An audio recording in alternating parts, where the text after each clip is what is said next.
Olá pessoal, então estou aqui para trazer a segunda ferramenta desse nosso microprocesso de coach, de inteligência emocional e de alavancagem de crescimento, porque tem esse propósito também, esses nossos vídeos, né? Então, passado um momento de distanciamento social, a gente precisa retomar a vida, a gente precisa fazer a nossa economia do país crescer, a gente precisa fazer os nossos objetivos serem alcançados, porque a vida não para. E o Covid veio para ficar de uma certa forma, porque ele vai fazer parte agora dos bichos que nos cercam e a gente vai ter que aprender a conviver com ele. Daqui a pouco já vai ter vacina, já vai ter remédio e a vida vai seguir no seu ritmo e no seu compasso. Bom, talvez eu tenha que dividir nossa ferramenta de hoje em 2 vídeos. Vamos ver como é que fica. Porque eu preciso falar de algumas coisas antes da gente aplicar a ferramenta propriamente dita, porque ela mexe com as nossas emoções, ela mexe com os nossos porões, com as coisas que estão lá no fundo. Pelo menos esse é o propósito da ferramenta. Eu espero que você consiga aplicá-la de forma a realmente mexer, de uma forma que você possa olhar para si e reinventar-se. Porque o mundo acontece aqui dentro, não é lá fora.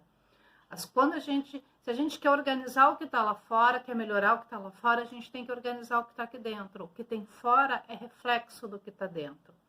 Então, essa ferramenta vai nos proporcionar isso. Se ela mexer demais com você, não hesite em procurar auxílio de um profissional, um psicólogo, um terapeuta, que possa auxiliar, de repente, nessas questões que podem serem levantadas. Não é uma ferramenta que vai te colocar com as dores da tua existência e que tu vai surtar por causa disso. Não é isso. Mas vai levantar pontos de reflexões sobre a tua vida, sim. Pelo menos esse é o propósito dela. Então, ela pode deixar o material fértil para fazer uma boa terapia de autoentendimento. Ok? Então, não hesite em procurar um profissional qualificado, adequado, caso você sinta a necessidade. Mas, via de regra, ela é o suficiente para nos fazer refletir e tomar decisões. Então, para aplicar essa ferramenta, a gente tem que ter em mente que tudo que nos acontece, da concepção até os 7 anos de idade, nós estamos encharcados. Isso está cunhado na nossa alma, no nosso ser, no nosso inconsciente. Absolutamente tudo o que aconteceu durante esse período, não só com nós, como com aqueles que estavam no nosso entorno. Nesse período, nós somos uma esponjinha que só absorve o que tem na volta. Lembra que todos somos seres vibracionais, a vibração em hertz carrega uma informação. E a criança, ela é completamente aberta para isso, ela absorve tudo. A partir dos 7 anos de idade, a parte cognitiva do cérebro dela, a parte de aprendizagem, começa a se desenvolver, não é a palavra, começa a amadurecer, digamos assim. Então, a criança começa a ter uma percepção de causa e efeito, saber que isso aconteceu por conta daquilo, que aquilo outro aconteceu por causa daquele outro lá. Até esse período dos 7 anos, tudo que acontece, a criança tem de pegar para ela a responsabilidade. Se o papai sorriu, foi por minha culpa. Se a mamãe chorou, foi por minha culpa. Se o cachorro caiu da sacada, foi por minha culpa. Enfim, a criança tende a pegar toda a responsabilidade para ela, como se o mundo vivesse em torno dela. Esse é o período em que tudo que acontece, ela traz para ela. E conforme as coisas vão se desenvolvendo, essa criança vai conseguir se distanciar desse sentimento de responsabilidade por tudo ou não, depende desse contexto familiar. Mas nesse momento, o que é importante a gente ter em mente para aplicar a ferramenta? Que absolutamente tudo que aconteceu está impresso em nós, desde a concepção até os 7 anos de idade. Desde a concepção, porque hoje a epigenética está aí mostrando, comprovando que os fatores ambientais, que os fatores de qualidade de vida, que o estresse, que as nossas telas mentais influenciam, sim, muito na nossa carga genética. Então, nós temos uma carga genética X esse X pode se manifestar ou não, né? Temos uma carga genética de uma doença, um câncer, ele pode se manifestar ou não. O que vai determinar dele se manifestar? A forma como eu lido, vivo, sinto a vida. Então, o fator ambiental, o fator externo, é a chavezinha que abre a portinha ou não para esse gene se manifestar. O que acontece? Quando nós estamos lá na barriga da mamãe, durante o período de gestação, tudo que a mãe sentiu, pensou, viveu, virou um produto químico que pela sua corrente sanguínea passou pelo bebê, passou para o bebê, né? Isso pode, não quer dizer que é 100% certo, mas que isso pode ser um fator depois de predisposição para determinados tipos de sensibilidade, tá? Sensibilidades emocionais ou até questões orgânicas mesmo. Mas isso é um assunto complexo. Só estou trazendo aqui de en passant, que é para você saber por que desde a concepção até os 7 anos de idade, tudo que tem ao nosso entorno influencia na nossa vida. Vou deixar na descrição do link, não sei se desse vídeo ou do próximo, se eu dividir, só não quero que ele fique muito longo, um link para vocês poderem fazer um teste que existe na internet. É um teste bem interessante que fala ele chama de sabotadores, de autossabotadores, mas que são das nossas estratégias que a nossa criança, ao longo dos vários períodos da vida, situações de vida, as estratégias que a nossa criança foi desenvolvendo para sobreviver emocionalmente ao ambiente que ela vivia. Então, é um teste simples, disponível, gratuito e bastante assertivo. Eu gosto bastante dele. Não é nada assim muito rebuscado, mas ele nos dá uma noção de autoavaliação para a gente refletir sobre o nosso mundo interno. Lembrando que tudo que está lá fora é um espelho do que está aqui dentro. Então, se lá fora a minha vida está um caos, é porque aqui dentro eu estou desorganizada. Aqui dentro eu não estou conseguindo me encontrar. Porque o que está aqui dentro é o que vibra, é o que dá massa, é o que dá motor para condensar, para materializar o que está lá fora. Tá? Então, eu vou deixar esse link, que ele vai ser bem importante. Só explicando esse teste, então, que vocês vão fazer ao longo do nosso crescimento, a nossa criança cria estratégias de sobrevivência para situações que ela viveu no seu ambiente familiar, escolar, enfim, até o período, né, dos 7 anos. Vamos pegar esse período, vai um pouco mais, na verdade vai até os 21 em intensidade decrescente, mas até os 7 anos é ponto pacífico, é a maior intensidade que as coisas nos atingem. Então, o que acontece?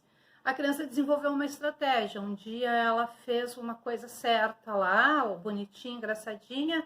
O pai ou a mãe elogiou, foi lá, abraçou, beijou. A criança percebeu, isso aqui dá certo. Eu consigo atrair a atenção para mim fazendo coisas engraçadinhas. Daqui a pouco a gente vai ver que é um adulto que faz muita piada, muita coisa engraçada, que tenta chamar a atenção dos outros por esse recurso de estar sempre sendo descontraído.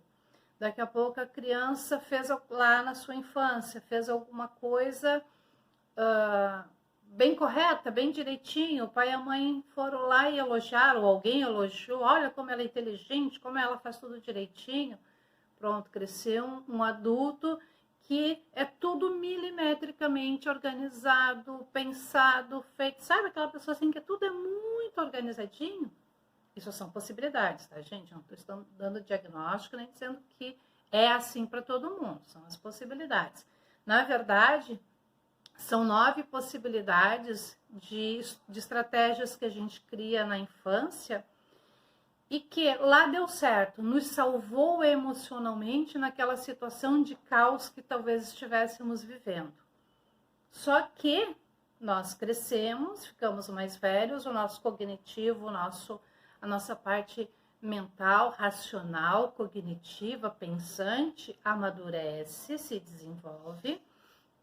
Mas as estratégias que a gente fez lá enquanto criança, elas não acompanham esse amadurecimento, elas continuam funcionando daquele mesmo jeito e conduzindo a vida desse adulto. Porque o que rege a nossa vida é o que está aqui, e não o que está aqui.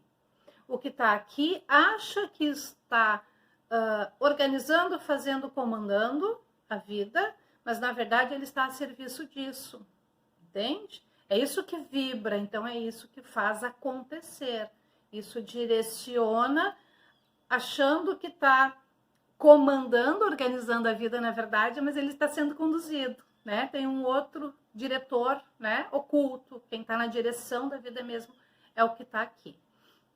Isso acontece com todo mundo, por isso que a gente precisa de terapias, fazer uma terapia com um psicólogo, uma terapia holística, uma terapia espiritual, enfim, cada um busca o seu recurso, mas a gente precisa de autoconhecimento, tá? Isso é o que nos liberta, é autoconhecimento.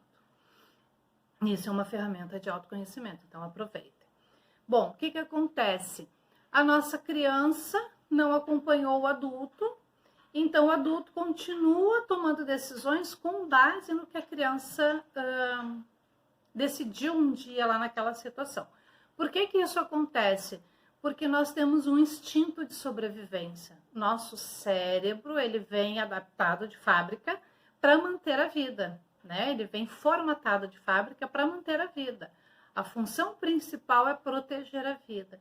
Então, aquela reação, a reatividade que nós temos, na verdade, tipo aquela coisa, viu uma folha, deu um susto, depois vai pensar, não, olha, é só uma folha, não é um bicho, não é um, sei lá, um rato, um sapo, sei lá, qualquer bicho que possa dar medo, tá? Então, a gente primeiro reage e depois pensa. Por quê? Porque as vias de proteção da vida, elas são automáticas, elas não dependem de passar pelo processo cognitivo na tua parte cortical do cérebro para pensar, criar estratégias e depois agir. Não, ela é instintiva porque nós temos o instinto de proteção à vida. E o nosso cérebro funciona em linguagem binária, tá? De que forma? Ou ele foge para buscar, ou ele foge da dor, do risco da vida, de agressão à vida, de poder perder a vida, tá? Então, ele foge da dor ou do risco, ou ele busca prazer e segurança. São nesses dois movimentos que a gente funciona a vida inteira, fugindo da dor, do sofrimento, do risco à vida, buscando prazer e segurança. São esses dois ritmos. Então, o que acontece? Quando criança, alguma coisa trouxe dor, alguma situação. Não quer dizer que tenha acontecido exatamente, mas a criança entendeu assim naquele momento. Sei lá, um dia o pai foi trabalhar, bateu a porta, a criança ficou com a sensação de abandono, porque ela interpretou que o pai estava indo embora. Como é um período que ela carrega tudo para ela, pode ter se sentido culpada pelo pai ter ido embora. Estou viajando aqui, tá? A coisa é mais complexa do que isso, mas é só para vocês entenderem. Aí o que acontece? A criança desenvolve uma estratégia para que esse pai não saia, não se ausente, ou essa mãe, né? Se ela ficar doente, por exemplo, o pai sai do trabalho, ou a mãe sai do trabalho e vem cuidar dela. A criança pode, inconscientemente, criar um mecanismo de, toda vez que se sente sozinha, ficar doente, para que alguém venha tomar conta dela. Isso funcionou lá quando tinha 2 anos, 1 ano, 3 anos, 5 anos, 6 anos, não sei. Esse adulto fica vulnerável toda vez que ele se sente só, que ele entrar em solidão, que ele tiver um término de um relacionamento, tiver uma perda, ele vai adoecer. Porque foi um mecanismo que lá na infância deu certo e hoje, inconscientemente, porque é o que vibra aqui, não é o que está aqui, por mais que aqui possa pensar assim, nossa, que coisa absurda, isso não faz sentido, um homem, uma mulher dessa idade, né, ficar doente porque, sei lá, qualquer coisa tenha acontecido e para a gente pode parecer banal. Para a própria pessoa pode parecer banal e ridículo aqui. Mas aqui, um dia funcionou e isso está regendo a vida dela. Tá? Então, aquilo que aconteceu quando criança, que salvou a criança em alguma situação de dor, criou um caminho neural dentro do cérebro dela, que criou uma química que invadiu todas as células do corpo dela, criou um registro. Qualquer situação depois, ela pode ter 150 anos de idade, qualquer situação que lembre inconscientemente aquela situação lá de criança, de 2, 3, 4, 5, 6 anos de idade, ela vai reagir da mesma forma, não interessa a idade que ela tenha. É assim que funciona, porque o nosso cérebro fica fugindo da dor, do sofrimento, do risco à vida, buscando prazer e segurança. É sempre nesse jogo que todos nós funcionamos, ok? Então eu vou encerrar o vídeo aqui, tendo isso bem claro para vocês. Eu vou fazer um próximo vídeo agora com a aplicação da ferramenta, tendo esse entendimento, certo? Então até o próximo vídeo.